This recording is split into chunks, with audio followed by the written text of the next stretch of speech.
Duit 1 triliun. Sahabat, Mana duitnya?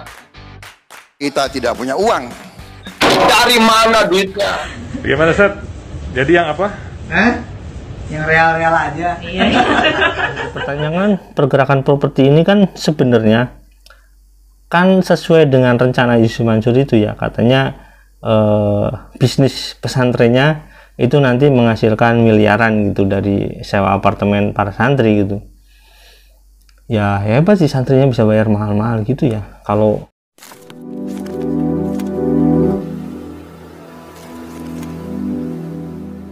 Assalamualaikum warahmatullahi wabarakatuh, welcome back to my channel Detektif Dik. Ya teman-teman, tadi pagi saya kebetulan ya sedang scroll gitu melihat komentar. Nggak lama saya melihat video ini nih. Nah, video ini cukup menggelitik ya, tapi mengingatkan saya tentang namanya trading, karena ini berhubungan dengan masalah keuangan. Jadi saya berpikir mengulas lagi ya. Ini saya pernah membaca kebetulan tentang, ya menurut saya ini beritanya mungkin benar ya, karena ini valid ya dari media, dimana real tidak membagikan dividen. Oke teman-teman, kita lihat videonya ya. Tapi sebelumnya maaf kalau saya ketawa, karena emang lucu sih sebenarnya. Yuk check it out. Duit 1 triliun. sahabat, Mana duitnya? Kita tidak punya uang. Dari mana duitnya? Ya nggak tahu, tanya yang mau tanya saya. Dari mana duitnya? sahabat, Mau Anda patungan? Mau? Tidak mau, tidak mau, tidak mau. Bisa. sahabat, Tolong pinjemin Pak, tolong pinjemin Pak. Mah. Ojo ngaco omongan itu. Sebentar, itu anunya. Bener nggak? Lucu ya? Kok lucu? Ya nggak tahu, tanya yang mau tanya saya.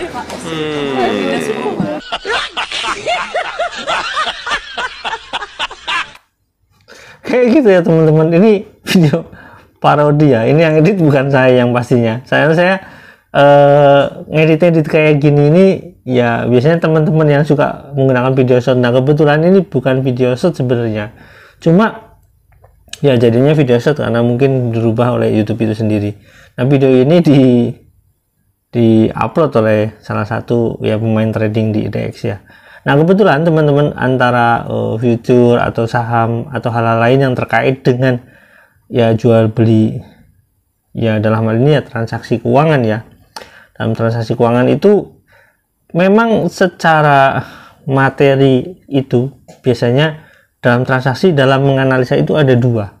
Pertama secara teknikal atau secara fundamental. Nah itu dasar sekali sebenarnya, sangat dasar. Nah untuk masalah teknikal itu yang dia lihat itu candlestick yang dia lihat itu mungkin dia berpikir ini kok lempeng gitu loh harganya setelah ya beberapa bulan gitu, nggak sesuai dengan berita. Nah jadi pertanyaan itu di di judulnya ini, apakah Yusuf Mansur bisa menyelamatkan gitu loh. Ya memang kalau misalnya kita berpikir seperti itu, atau orang-orang misalkan komentator atau misalkan yang melihat berita-berita dulu, wajar sih. Karena apa? Yusuf Mansur itu katanya mansurologi atau apalah intinya lah.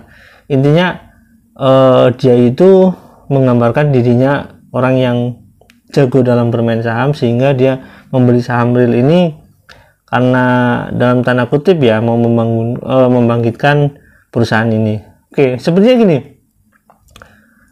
perusahaan dalam bidang apapun gitu ya, kalau misalkan perusahaan itu sudah masuk publik ya wajar sih harga bisa stagnan kalau misalkan secara fundamental itu bukan gak kuat tapi standar gitu, lempeng aja gitu, ada apa kenaikan tapi ada penurunan, atau misalkan kenaikannya cuma sedikit gitu.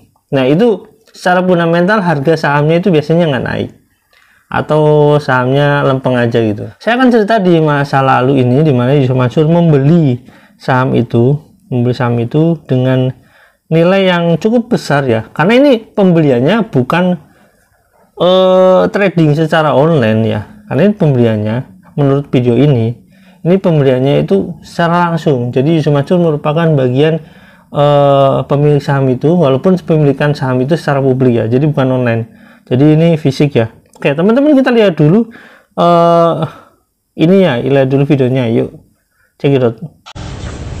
Ini kita ada di UOB Kahiyang. Kahiyang betul Pak. Kahiyang. Bukan Kaisang ya. Gimana Seth? Jadi yang apa? Hah? Yang real-real aja. Iya. Oke, begitu ya teman-teman.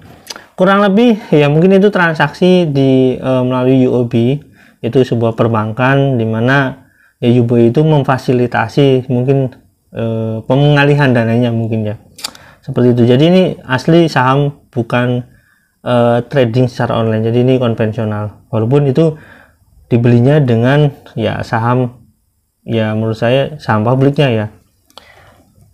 Oke teman-teman, ini ada beritanya. Ini dari Tempo. Ini saya ambil headline dan sedikit cerita ya. Yusuf Mansur borong saham real Rp 30 miliar. Bagaimana prospeknya? Oke, saya akan ambil sedikit bagian di mana ini mungkin jadi poin penting ya. Di sini analisa PT Samuel Sekuritas Indonesia ini ya, kalau misalkan dia analisa mungkin pasti paham lah tentang pergerakan mata uang atau pergerakan saham.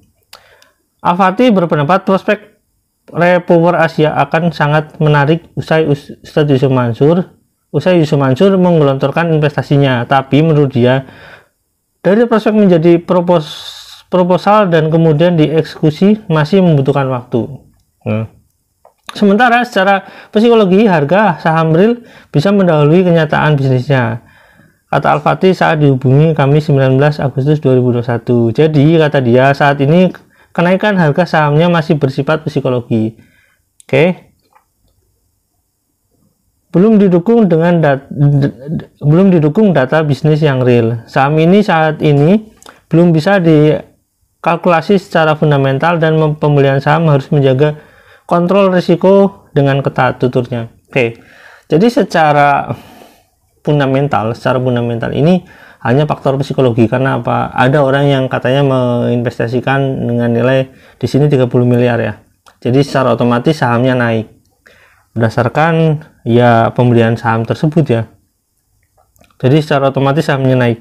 Nah, di sini pada saat itu saya akan lihat ya, pada saat itu real ILDX itu di bulan Agustus ya. Di bulan Agustus saya coba dicek di mundur ke belakang ini di tahun 2021 itu harganya mencapai 100 lebih ya, sampai 120 dari harga yang nilainya sahamnya itu cuma 50. Nah, itu kenaikannya juga cukup lama ya teman-teman ya, cukup lama dalam artian ya berapa hari gitu, sampai ya mungkin hampir 1 bulan lah kenaikannya ya.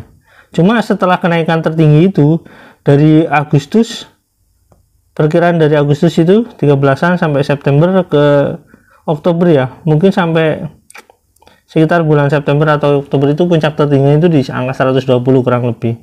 Nah, selebihnya sekarang menurun sampai ya balik lagi ke 50. Nah, teman-teman, ini penting ya.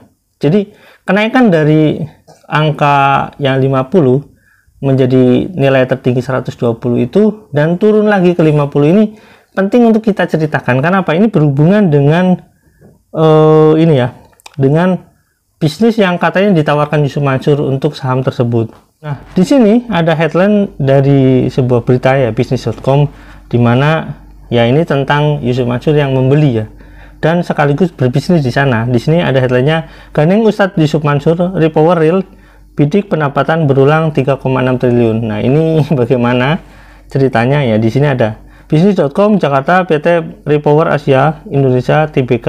Nah, ini terbuka ya. Real membidik potensi recurring income hingga 3,6 triliun per tahun melalui kerjasama dengan Ustadz Yusuf Mansur. Ini tulisannya di sini ya. Saya mengutip sesuai dengan ada yang di berita. Sebagaimana diketahui, emiten properti itu bekerja sama dengan Yayasan Darul Quran Darul Quran Mandiri yang terafiliasi dengan Ustadz Yusuf Mansur. Direktur Repower Asia Indonesia menyebutkan perseroan masih dalam proses pengembangan proyek mixed use apartemen pesantren bekerja sama dengan Yayasan Darul Quran Mandiri di Pasar Minggu, Jakarta Selatan. Hal ini merupakan bagian dari proyek properti edukasi real. Nah, proyek tersebut mengusung konsep green construction dan memiliki fasilitas penunjang untuk kebutuhan santri-santri yang menempuh pendidikan. Menurutnya, perseroan akan mempunyai potensi pendapatan berulang atau recurring income sekitar 40 miliar rupiah setiap tahunnya dari hasil sewa apartemen. Nah, ya hebat ya. Dalam artian santri itu bisa nyewa apartemen. Hebat sih. Oke. Ini ada berita menarik, teman-teman. Menurut saya ini yang paling menarik ya dari semua berita. Di sini ada berita yang menyatakan ya, ini berhubungan dengan dividen ya, teman-teman ya. Emiten gacuan Yusuf Mansur di Power Real absen bagi dividen. Nah, ini masih di ini ya, bisnis.com ya. Ini di tahun 2022 di 23 Juli karena ya biasanya pembagian kan di pertengahan tahun paruh waktu atau awal tahun atau akhir tahun. Itu biasanya pilihannya sih tergantung perusahaan juga sih sebenarnya. Tapi kalau TBK itu ya nanti diatur sama regulator biasanya. Bisnis.com, Jakarta, emiten properti andalan Yusuf Mansur PT Repower Asia Indonesia Tbk Real memutuskan untuk tidak membagikan dividen tunai atas kinerja 2021 dalam rapat umum pemegang saham tahun RUPST. Sekretaris perusahaan Repower Asia Ruli Mulyanto dalam mengumumkan hasil RUPST di Keterbukaan Informasi BI menyebutkan bahwa pemegang saham menyetujui untuk tidak melakukan pembayaran dividen tunai atas kinerja tahun fiskal 2021. Oke, jadi cukup dipahami ya teman-teman. Mungkin 2021 masih pandemi, pergerakan properti itu nggak terlalu signifikan. Yang jadi pertanyaan, pergerakan properti ini kan sebenarnya kan sesuai dengan rencana Yusuf Mansur itu ya, katanya bisnis pesantrennya itu nanti menghasilkan miliaran gitu dari sewa apartemen para santri gitu. Ya hebat sih, santrinya bisa bayar mahal-mahal gitu ya. Kalau santri-santri di teman-teman ustadz misalkan guru-guru di kampung itu buru-buru bayar apartemen sih. Kadang-kadang buat bayar kebersihan aja mereka enggak, jadi bela-belain mereka bersih-bersih itu untuk bantu ustadz gitu ya. Nanti soal bagaimana makannya ya ustadz nyari-nyari lagi dari ya mungkin tetangga atau misalkan jadi ada donatur gitu. Ini santrinya bisa beli kayak gitu. Nah pertanyaannya adalah bisnis itu berjalan atau tidak? Saya kurang tahu persis secara detail bagaimana, apakah real power itu real ya. Ini dalam tanda kutip ini kan ya perusahaan yang diinvestasi Yusuf Mansur itu PT ini apakah benar-benar membangun pesantren atau apartemen ini atau tidak, saya nggak tahu. Terus terang datanya masih kosong. Dalam artian saya nggak tahu persis ini, makanya cuma bertanya aja bisanya. Apakah perusahaan itu memang sesuai dengan rencana ada pembangunan apartemen atau tidak, atau misalkan dia menyewakan sebagai operator atau tidak, saya nggak tahu bentuk bisnisnya seperti apa. Yang jelas kalau misalkan perusahaan ini berjalan sesuai dengan rencananya dengan Yusuf Mansur itu harusnya dividennya ada gitu. Maksudnya perusahaan ini akan berjalan walaupun misalkan merangkak sedikit-sedikit itu ya harusnya tetap naik gitu. Tapi secara saham, karena faktor fundamental ini mempengaruhi nilai saham, kalau misalkan saham ini rata 150 ini berarti ya perusahaan ini stagnan, artinya ada kemajuan mungkin sedikit sekali ya. Ini berdasarkan nilai saham ya, saya nggak bisa mengatakan bahwa oh propertinya ada tuh ini, saya nggak tahu, saya bilang saya nggak tahu. Ini berdasarkan nilai saham. Karena apa? Saham itu kan ya nggak lebih daripada representasi ya fundamental itu sendiri gitu. Jadi kalau misalkan nilainya 50 terus ya sampai sekarang ya saya nggak tahu berapa bulannya, yang jelas lama sekali. Berarti itu ya waktu itu ya cuma kenaikan sementara, kenaikan psikologis, dan akhirnya jatuh juga. Pertanyaannya, Yusuf Mansur rugi nggak? Kalau berbicara tentang untung rugi secara sekarang gitu mungkin rugi ya, tapi kalau misalkan nanti ada kenaikan ya naik lagi, tapi saya nggak tahu ya. Kalau bisnisnya nggak berjalan ya rugi, tapi nggak tahu. Tapi ya gitulah. Oke teman-teman, sampai di sini ya. Jangan lupa like, subscribe, dan komen. Jangan lupa juga share. Wassalamualaikum warahmatullahi wabarakatuh. Bye.